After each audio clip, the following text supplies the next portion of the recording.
Hello, everybody, and welcome once again to another exciting episode of Cave Cat's movie and TV reviews. Once again with your favorite host, the one and only Cave Cat. Get ready to trash out because today we're going to be talking about the Garbage Pail Kids cartoon. Yeah, I'm not kidding. There's actually a Garbage Pail Kids cartoon. I can bet that there's a lot of you out there that are asking me, Cave Cat, why are you reviewing a cartoon based on a series of gross trading cards? Well, the reason is because there's actually an interesting yet unfortunate history surrounding this cartoon, as well as the fact that this particular episode is a birthday gift for one of my online friends. So because of that, I want to wish a happy birthday to Brian Hoskins, who also likes the Garbage Pail Kids cartoon.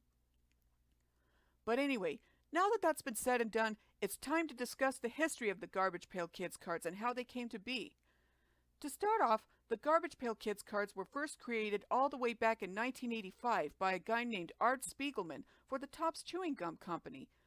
The cards were meant to be a parody of the Cabbage Patch Kids dolls, because while the Cabbage Patch Kids were designed to be very cute and rather saccharine, the Garbage Pail Kids cards were supposed to be the antithesis to that, being that they were gross, unorthodox, and took the most common knowledge childhood myths that they could think of and exaggerate them to an unimaginable level. While a lot of people, particularly kids, liked the cards because of how wild, weird, and one-of-a-kind they were, other people, particularly adults, especially parents, didn't like the cards because they thought that they were too gross for their own good. I want to be completely honest with you, though. I didn't even know about the cards at first until back in 2006 when my mom and I were shopping at a Walmart and we were in the checkout line. And while we were waiting in the checkout line, I just happened to look at the shelves where they kept the various trading cards, and it was there that I discovered that among the cards they had on sale was Garbage Pail Kids. I stayed away from the cards for years because of that, due to how strange that they thought that they were, until November of 2021, when I decided to check out the animated series after hearing about it back in 2013. Once I got a chance to watch the show, watching it on Kiss Cartoon, I actually found myself enjoying the show, not just because of its humor and its characters, but because of how the art style and the character designs are more appealing compared to how they appeared in the original cards. But moving on, it's time to talk about the show itself. The show was created and developed by Flint Dill, who previously worked on such animated shows as G.I. Joe, while a lot of you might remember him for later going on to work as the main writer for An American Tail, Fievel Goes West. So what's the show about? It's about 5 kids named Split Kit, Elliot Mess, Clogged Dwayne, Patty Putty, and Terry Cloth, who have the ability to trash out and become their garbage pail forms in order to stop any villains that try to ruin the day for them, or for others around them. However, this was just in the first 2 episodes of the series, while the remaining episodes after that had them in those forms full-time, without any explanation on how or why. But even in spite of this big glaring issue, I still enjoyed the show immensely, and not to mention that it also gave me a newfound mild respect for the original cards. When I say original cards, I mean the cards that were originally produced during the 1985 to 1987 era. In fact, the show was actually produced and released in 1987, or rather was supposed to be released, but I'll get to that later. But first, it's time to talk about the characters. The main characters are actually based on characters from the cards themselves. First, there's Split Kit, a boy who's basically the leader of the group for the most part. Though confidentially, he doesn't really act much like a leader most of the time, and when he does, it's a rare occasion. He was voiced by Noam Zilberman, or however you pronounce his name, and I thought that he actually did a pretty good job voicing Split Kit, giving him that gravelly-sounding tough guy edge to him. As his name implies, he's a normal kid on the right side of his body and a vicious rough-and-tumble punk on the left side of his body. He's personally my favorite of the bunch. He's supposed to be the main muscle for the group of whenever a situation arises for him and his friends. At times, he kind of reminds me of Socrates from Adventures from the Book of Virtues, being that both characters have a tendency to act rather rambunctious, though at least Kit seems to have a bit more competence than Socrates ever did. Next up is Elliot Mess, a boy whose limbs have been scrambled up in the wrong places. But even in spite of this, he serves as the smart guy of the group who comes up with plans to help his friends solve the situation at hand. Though in the earlier episodes of the series, he had a habit of mixing up some of his words whenever he spoke, sort of like Zummy Gummy of the Gummy Bears.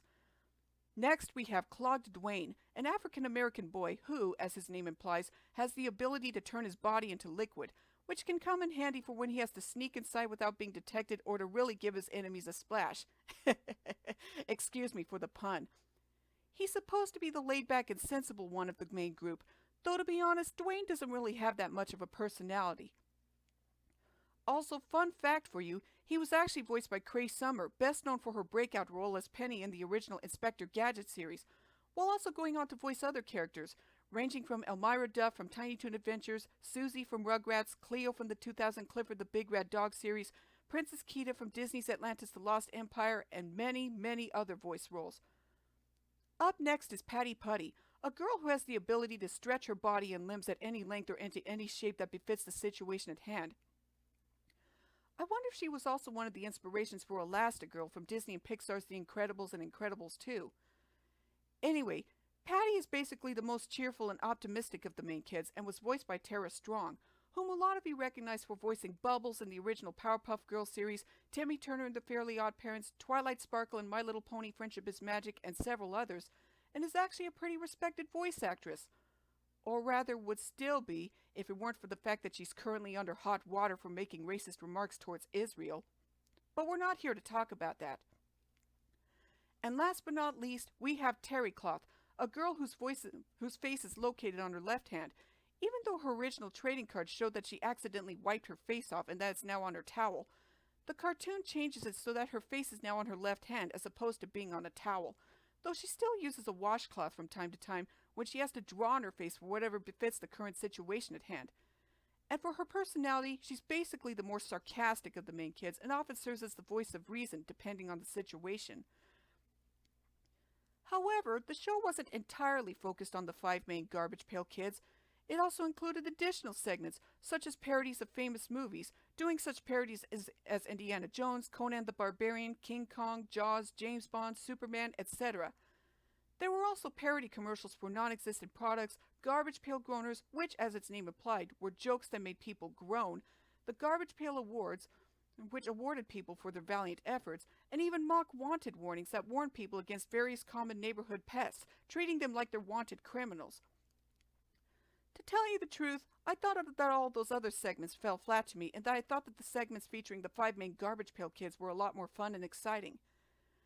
But yeah, I really like the show for its humor and its quirkiness, which is what a lot of people like about it. Unfortunately, there's one huge caveat about the show.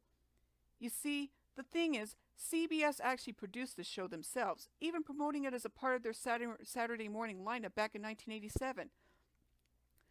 Just as the show was ready to premiere, 3 parents groups got wind of the fact that there was a cartoon based on the Garbage Pail Kids cards, and once they found out about it, they ended up throwing a hissy fit over the show's supposed flaws, complaining about how it supposedly ridiculed disabled people and glorified violence. Ridiculing disabled people? Really? I'm a disabled person in the autism spectrum, Asperger's syndrome to be precise, and I don't find myself ridiculed at all by the show. And also, yeah, there is some violence, but it's not really glorifying it like they say it is. This just goes to prove that sometimes people will just get all up in arms over the most petty things without giving them a chance, or at least knowing all the facts. But because of the insistence of these groups to keep things clean on children's television, the show ended up getting pulled from the CBS schedule before it was slated to premiere. And so the show never saw the light of day in the US, but it did air in other countries all over the world even in spite of this. Once the show got removed from the CBS schedule, they ended up replacing it with an extra half-hour Muppet Babies, because keep in mind, Muppet Babies aired at both 8:30 and 9 o'clock in the morning at that time, while the Garbage Pail Kids cartoon was supposed to air in the 9:30 slot, so that extra slot got filled with another airing of Muppet Babies. This is definitely no way to treat an animated kids show, no matter if it seems strange or bizarre. However, there is one upside to this. At least this got produced and completed. So it's not like how the Phoebe and her unicorn comic strip was slated to get an animated series on Nickelodeon, only for Nickelodeon themselves to end up dropping it altogether under the claims that an animated series featuring a female protagonist would not work out. Despite the fact that Nickelodeon previously had such shows as The Wild Thornberrys, As Told by Ginger, My Life as a Teenage Robot, and even The Mighty Bee. Albeit The Mighty Bee was not a very good show from what I heard. But back to the Garbage Pail Kids. I think it's really unfair the way the show got shorted before it could premiere, just because it's based on a line of really gross trading cards. At least the gross-out humor isn't as prominent as it was in the original cards. I mean, sure, it'll get a little bit gross at times, but not as gross as in the cards. And this was even in the days before Ren and Stimpy as well, when that show took gross out humor to a whole new level. And it didn't help matters that the show was also produced the same time that the Garbage Pail Kids movie was also released in theaters, though the film ended up being a box office bomb anyway, which is no surprise. I mean, if you're going to release an animated series based on a trading card line at the same time as a feature film also based on said card line, you gotta at least put some effort into how you present the final product. But on the plus side, this show did get a DVD release in 2006 to make up for all that. But even in spite of the unfortunate history of what happened to the show, it gets a pretty good score from me. So because of that, I will give the Garbage Pail Kids cartoon 7 stars. It could have had a good run on CBS, and if successful enough, it probably would have lasted for 3 or maybe even 4 seasons, and maybe would have been aired in reruns on cable TV as well. But instead, it had to end up the target of parents groups who were too close-minded to actually give the show a chance. And also, yes, I am fully aware that there is a new animated series currently in production to be released on Max. So let's hope that this thing will actually have a better chance of airing to the public, unlike the original series. So anyway, that's a wrap for this episode of Cave Cats movie and TV reviews. If you really want to see more videos from me, then be sure to like and subscribe and stay tuned for another episode or whatever video comes next. So until next time, later!